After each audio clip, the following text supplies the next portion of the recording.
All right, music fans, welcome back. Harmless Dave here talking about real music in real time for a few real people out there just like you, just like me. Thanks for being here. I am pretty worn out, and I am because I am preparing for family and my mother-in-law and a whole bunch of stuff this week when it comes to Thanksgiving. So I'm not sure how much content I'm going to be doing, nor am I certain that the quality of this content is going to be worthy of your time.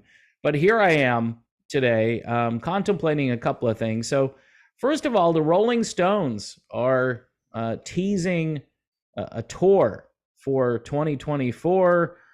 Their logo has appeared in various places around the country. That's the annoying tongue logo that I think Gene Simmons wished that maybe he had thought of, because it would have been more appropriate for Gene, but apparently it's always been appropriate for Mick and the boys. And Mick Jagger in his 80s now, and in 2024, apparently we're going to see the Rolling Stones touring the United States. I'm pretty sure it's going to be a brief tour.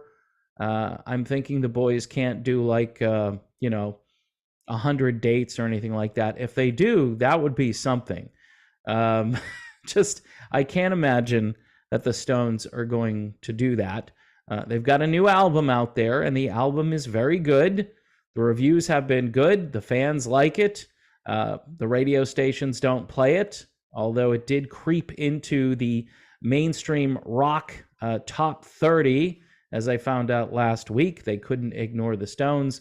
Much like when AC/DC comes out with an album, they tend to embrace the album for a couple of weeks, and then they never play any of those songs ever again. So it's interesting what's going on in the world of terrestrial radio. Two other things that are somewhat annoying. I'm tired of hearing about Taylor Swift. She won like 100 awards or something at the Billboard Music Awards. Look, maybe the Stones, what they ought to do is open up for Taylor Swift, right? I mean, why the heck not?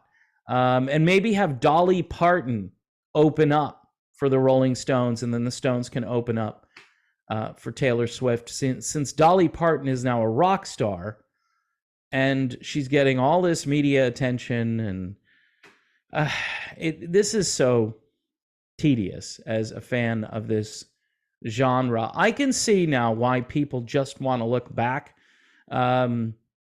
People my age or a little bit older or maybe a little bit younger, just looking back, because it's not just about nostalgia. It's about quality.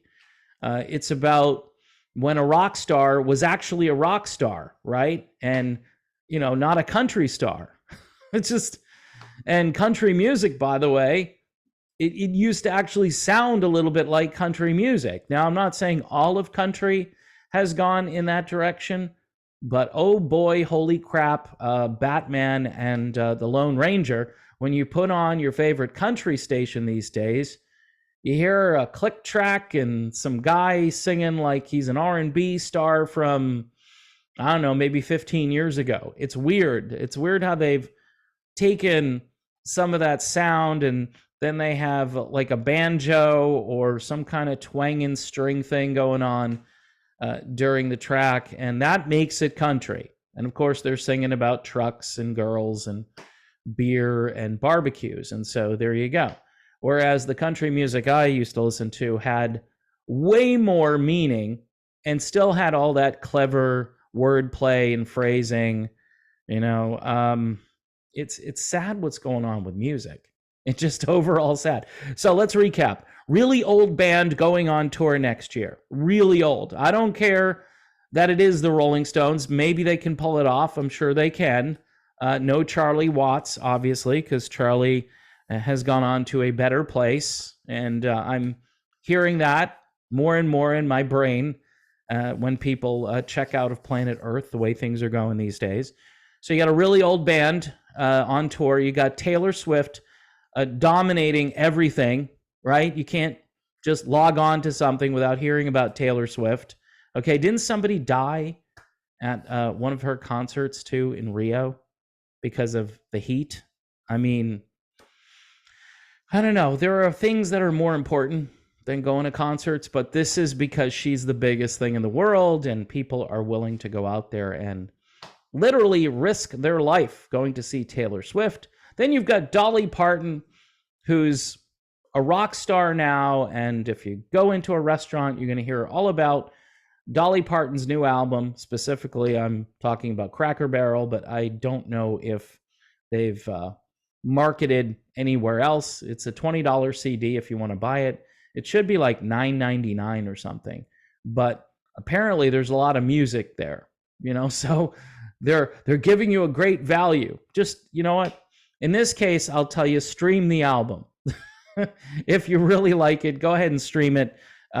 Usually I say, pick up a copy. Like if you enjoy this album, like buy yourself a copy of it, right? That's what I tell people. I've got a stack of albums here that I've been showcasing. Oh, here's one for country music fans right here. The Wilder Blue. You want to hear some real country? There you go. Okay. Yeah. Enough with this. Dolly Parton is a rock star, and country music is now R&B, like really bad R&B. And the Rolling Stones really are now the only thing to look forward to if you're a rock fan. Although I have heard that AC/DC might come back at some point. Phil Rudd is talking about his future with the band, and apparently he has a future with the band.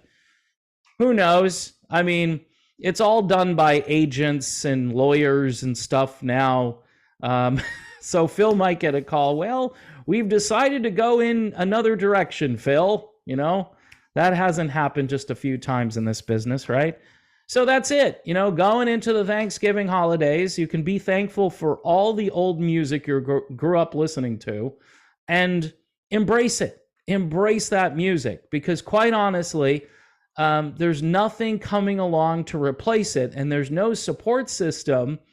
Now, even if there are bands out there are no alerts that you're going to get like, hey, if you like the Rolling Stones and you might like this group over here, they just released a new album. Blackberry Smoke, there's another one. Fantastic band. They've got I think maybe one or two songs that they've dropped in the last few weeks. Just amazing band that nobody really knows about. So, I mean, yeah, they have fans, but the mainstream, what? I mean, if you like Lynyrd Skynyrd and the Black Crowes and the Allman Brothers and all that kind of stuff, which I love. But you know what? It's okay, because we'll just all go running around looking for the music. I guess I'm bitter because the radio has really just failed as far as, keeping the continuity of what I grew up listening to. And yeah, I know, older people are famous for looking back and saying, in my generation, we had, the best of and we did. We had it the best. People who grew up in the 50s, in the 60s, in the 70s, in the 80s. Not about, I'm not going to, the 90s compared to now, okay. That's what I'm willing to admit. But you had at least 4 decades, maybe 5 decades, where the music was good and it evolved, but it didn't get ridiculous. So in any event, folks, that's my commentary for today. It's Monday. So again, enjoy if you've got this week off, or you got family coming, enjoy your family time. I tell people all the time, look, people send me stuff and I'm like, I need to unplug. I'm sorry. I'm unplugging from the politics, which are insane and ridiculous right now as well. The wars that are going on and what that's done to the world and people taking sides. And my brain just got fried when I saw certain things happening there. And then I thought to myself, well, isn't this really bad? So why are you taking that side over there?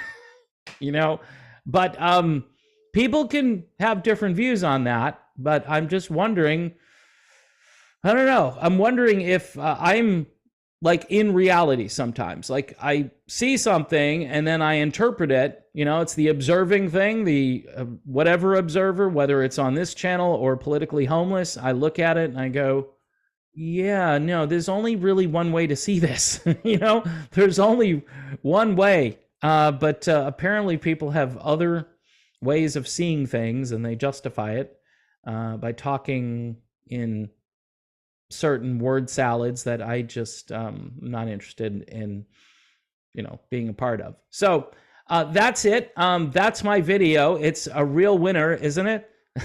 It's one of my best. Please keep watching. Please subscribe to the channel. Patrons, if you're feeling like you're in the holiday spirit, right? Please think about maybe $1, $2 a month, something like that. This time of year, last year, I was earning about twice what I'm getting now from the corporation I work for.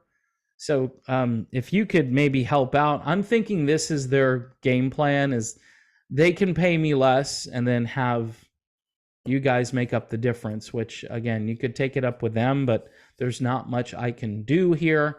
I've mirrored my content over on Rumble and Odyssey, and I've yet to see even a penny from that endeavor. So I don't know. It's going to be tough. People always say, oh, we need alternatives. We do, but we need alternatives that work and that pay and that make it lucrative for the person that's built this audience. I think I'm still 74,500. And who knows when I'll cross over 75, probably next year at this rate. But I'm grateful. I'm thankful in this week of Thanksgiving for all of you patrons out there, and just the regular viewers, the subscribers that keep this thing going. Thank you all. God bless. And yes, pray for peace in the Middle East and around the world.